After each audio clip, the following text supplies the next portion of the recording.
أعوذ بالله من الشيطان الرجيم بسم الله الرحمن الرحيم السلام عليكم ورحمة الله وبركاته.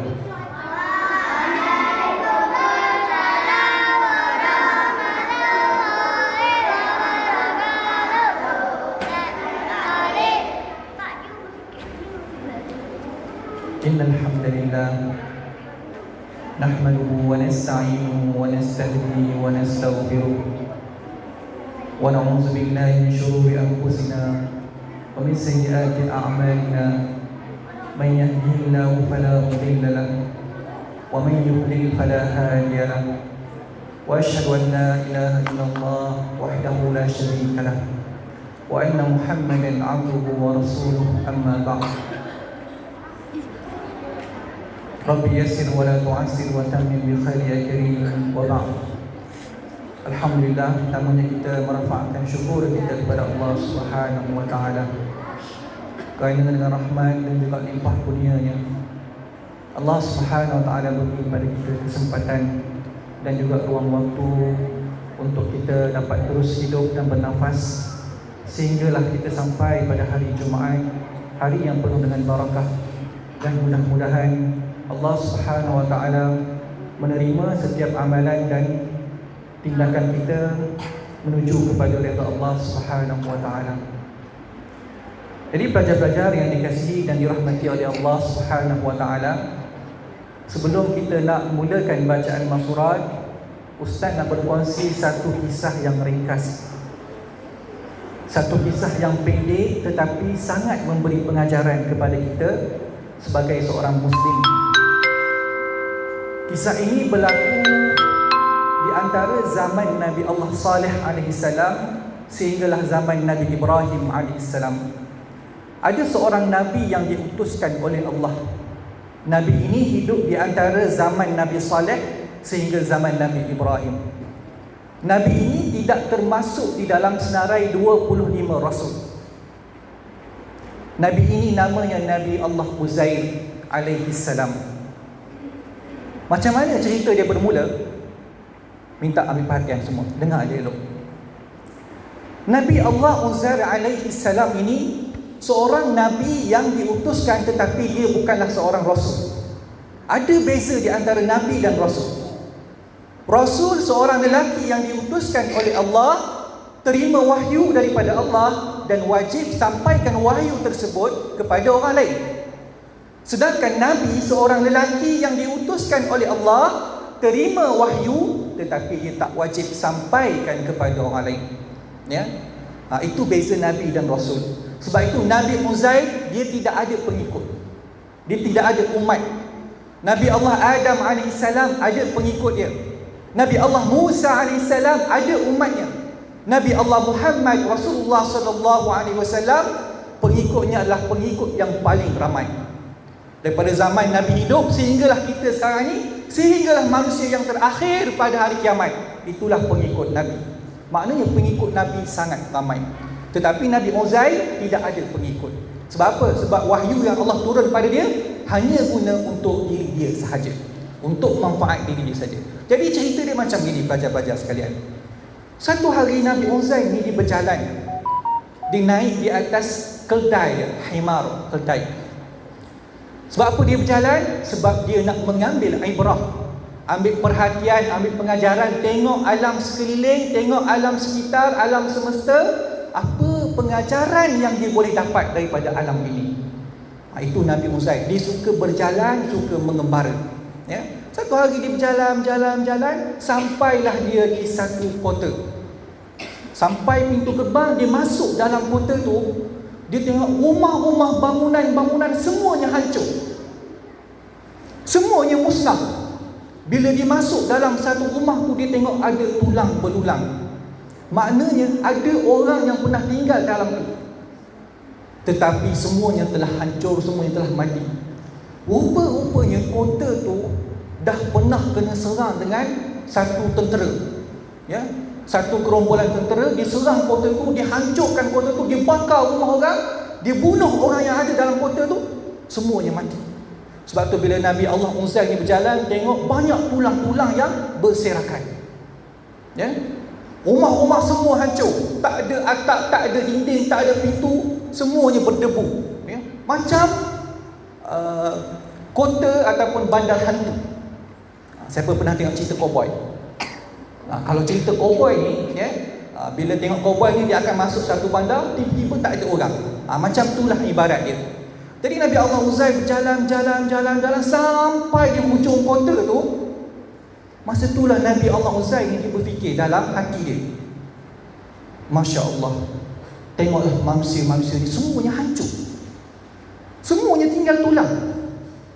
Macam mana Allah nak bangkitkan manusia yang hanya tinggal tulang ni?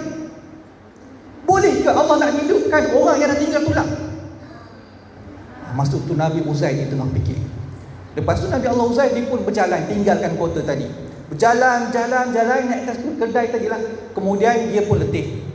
Dia nampak satu pohon yang rindang. Dia berhenti di situ, dia rehat di situ, ditambat kedai dia. Kemudian dia pun terlelap. Dia tidur. Lama kemudian Nabi Allah Uzair pun dia bangun, dia tersedar. Bila dia tersedar, dia tengok ada seorang lelaki yang memakai baju warna putih di hadapannya. Lelaki itu pun bagi salam, Assalamualaikum ya Nabiullah. Waalaikumsalam. Siapakah gerangan kamu?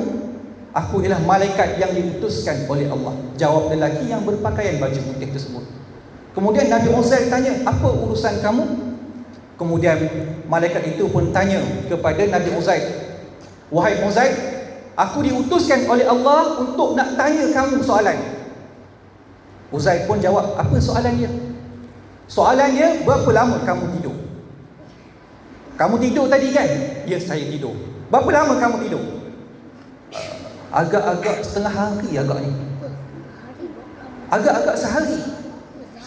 Kemudian apa malaikat itu jawab?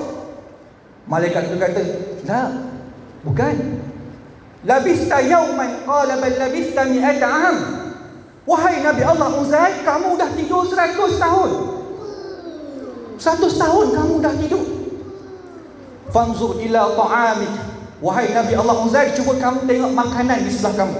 Nabi Uzair dia orang berjalan. Bila dia berjalan, dia mesti bawa bekalan. Ada makanan, ada roti, ada minuman. Jadi malaikat kata, cuba tengok makanan sebelah kamu tu. Nabi Uzair pun tengok, makanan elok saja, tak ada pun yang basi, tak ada pun yang hancur, elok saja. Okey, makanan saya elok, kenapa? Okey, wanzur ila himarik. Malaikat pun suruh, cuba tengok kedai kamu. Nabi Uzair cari mana kedai dia. Dia ingat kedai dia tambat dekat dengan pokok tu. Dia cari-cari, tak ada kedai saya. Cuba tengok dekat tanah tu.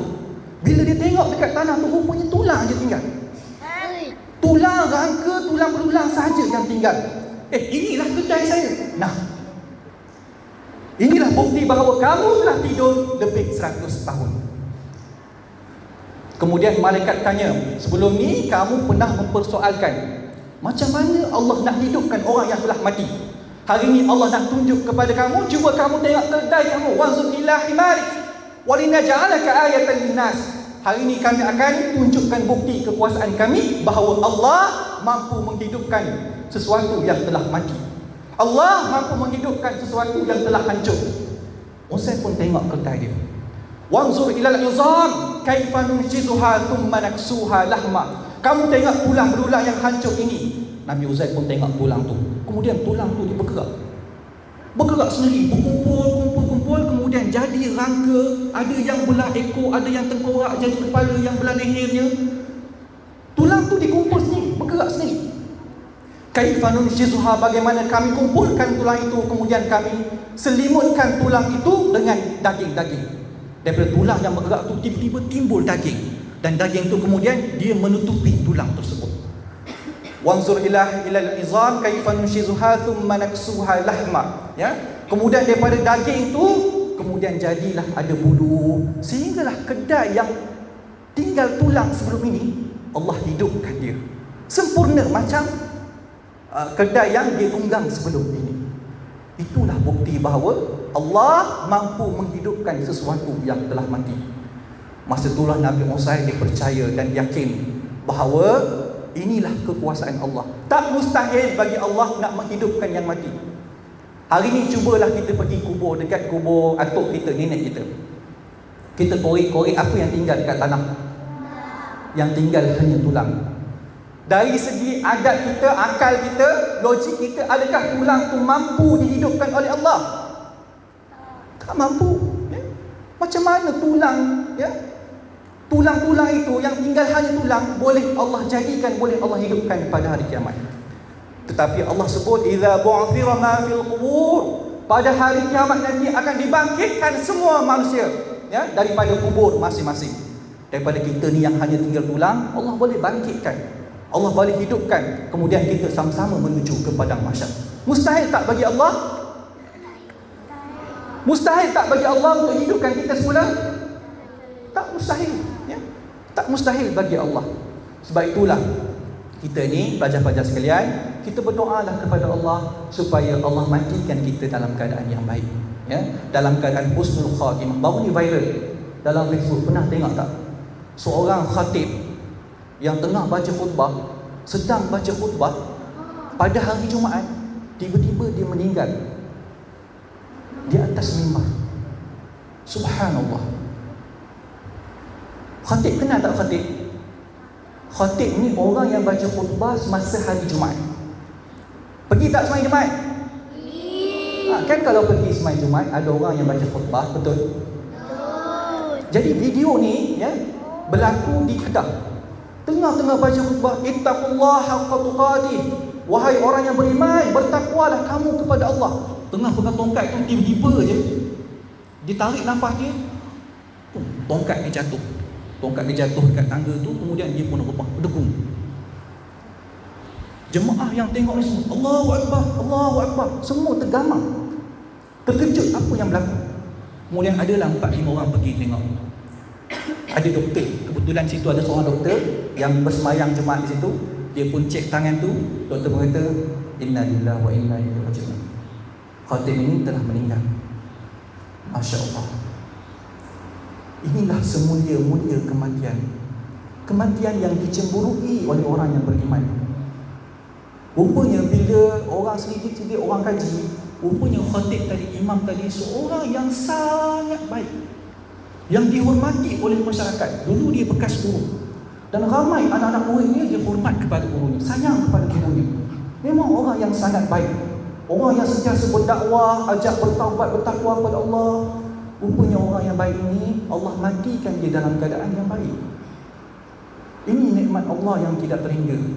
Sebab tu pelajar-pelajar sekalian, kita ni kita akan mati dengan apa yang biasa kita buat. Kalaulah kita ni asyik tengok TV saja, 24 jam tengok TV, 40 tahun duduk depan TV saja, umur 70 tahun nenek, cucu mana Astro ni nak tengok ni, nak tengok Upin Ipin ni. Nenek umur 70 tahun asyik tengok TV saja. Agak-agak dia mati dengan apa? Dia mati dengan TV nanti. Tengah tengok TV itulah dia mati, ya? Sebab apa? Sebab itulah benda yang saya buat. Kalau kita ni jenis orang yang menuntut ilmu, yang sentiasa belajar, sentiasa mengaji, sentiasa tambahkan ilmu, maka Allah akan matikan kita dalam keadaan kita menuntut ilmu. Ini yang kita nak pelajar-pelajar sekalian, ya? Jangan kita mati dalam keadaan kita buat maksiat. Jangan kita mati dalam keadaan kita kufur kepada Allah Subhanahu Wa Taala. Ustaz dah cerita, ya, macam mana kisah Barsisa. Ada yang mungkin Ustaz dah cerita, ada kelas yang mungkin Ustaz tak cerita lagi. Bagaimana Barsisa ni seorang lelaki abid, ya, yang sentiasa beribadat kepada Allah, akhirnya mati dalam keadaan apa? Dalam keadaan menyembah syaitan, menyembah si putih. Jadi kita bermohon kepada Allah supaya Allah jauhkan kita daripada kematian yang sebegini. Wa'aliyazubillah. Itulah pesanan daripada Ustaz. InsyaAllah sama-sama jadikan pengajaran kepada kita semua. Wallahu a'lam. Kita teruskan dengan bacaan al-masuhat.